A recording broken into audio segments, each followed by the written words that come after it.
사람은 누구나 자신의 한계를 받아들이기 쉽지 않습니다. 그렇다 보니 간혹 한계에 부딪혔을 때 받아들이지 못해 정신줄을 놓아버리는 경우가 있습니다. 황교안이 그렇습니다. 한때 대통령 권한대행으로 권력을 찍먹해봤던 그는 권력의 달달함에 만취했고 언론들마저 대권주자로 치켜 세워주자 눈이 뒤집혀버렸습니다. 결국 가당치도 않은 대권주자 타이틀을 달고 정치판에 뛰어들었지만 국민들은 그의 그릇을 알아봤죠. 4.15 총선 패배. 황교안이 자신의 그릇을 인정하지 못하고 정신줄을 놓게 된 것은 그때가 시작이었을지 모릅니다. 부정선거 신내림을 받은 듯 확신에 찬 모습으로 그가 토론을 시작합니다.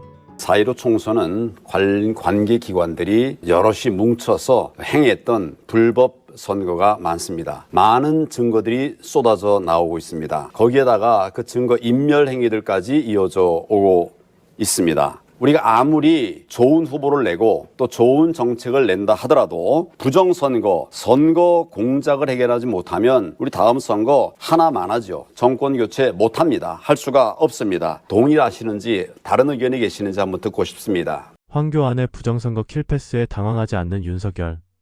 이때부터 서로의 마음을 확인한 것 같습니다. 총선을 그 결과를 지켜보고 아까 말씀하신 대로 오랜 친구를 만난 듯한 반가움에 윤석열은 입꼬리가 자꾸 올라가는데요.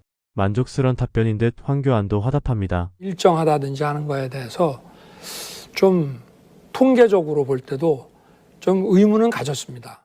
4년 전 신나게 망상을 공유하던 두 사람은 안타깝게도 망상에서 벗어나기는커녕 더 잠식당한 채 한 명은 부정선거 전도사라는 타이틀을 달고 또 한 사람은 내란수계라는 타이틀을 달고 4년 뒤 헌재에서 만났습니다. 공직선거법 제157조 또 시작된 부정선거 전도.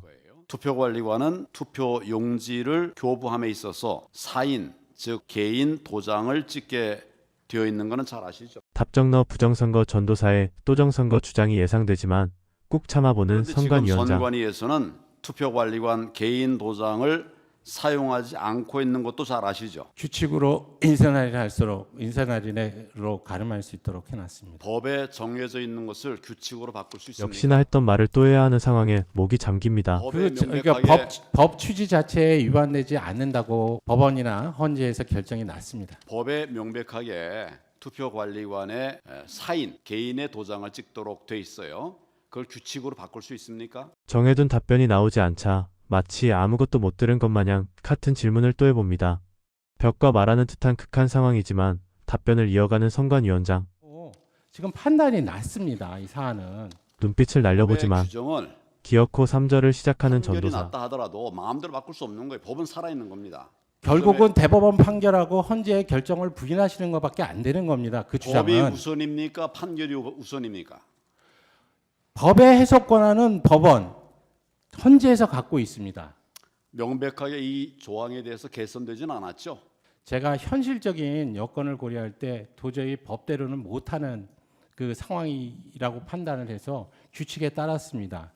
개정되기 전에는 법을 따라야 되는 거죠. 또 말씀드리지만 두 번째 질문하겠습니다. 하면 저 대법원 판결과 저 헌재를 부정하시는 내용이 되고 실제적으로 그 법률 해석에 대한 최종적인 유권 권한은 대법원에 있습니다.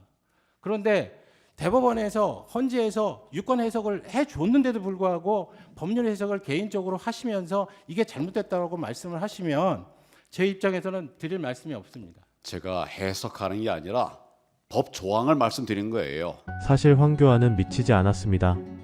그저 권력에 홀린 초라한 정치인의 말로를 보여주고 있을 뿐인데요. 그는 아직도 권력욕을 놓지 못하는 것 같습니다. 어떻게든 현 상황을 이용하려 하고 있죠. 법치주의의 한 틀은 따뜻함도 있어요.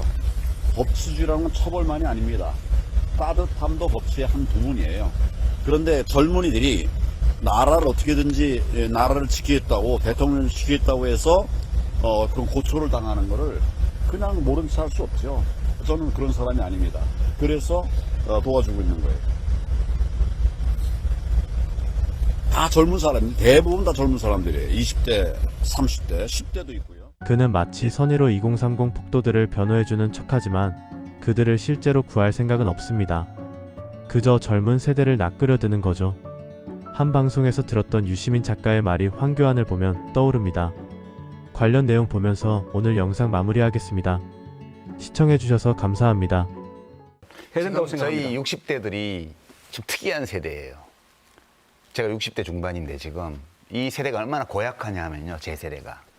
저희 아버지 어머니 세대는 자식들이 와서 아버지 이건 이런 거고요. 엄마 이런 거 이런 거예요. 이러면 그래. 내가 뭐 알겠노. 네가 잘 알지. 그래 네 말대로 하자. 이랬어요. 지금 이 60대들은 자식들이 와서 뭐라 그러면 뭐라 그러는지 아세요? 네가 뭐 한다고 그래. 그래요. 되게 고약해요. 저는 제가 60대인데 이런 세대를 본 적이 없어요. 그래서 젊은이들에게 그렇게 말하고 싶은 거예요. 뭐 정당에서 가만히 있을로, 언론에서 가만히 있을로, 뭐 청년들 생각해주는 척 하는데 그냥 다 장사하는 거다, 그거는. 네, 저는 솔직히 그렇게 말하고 싶어요.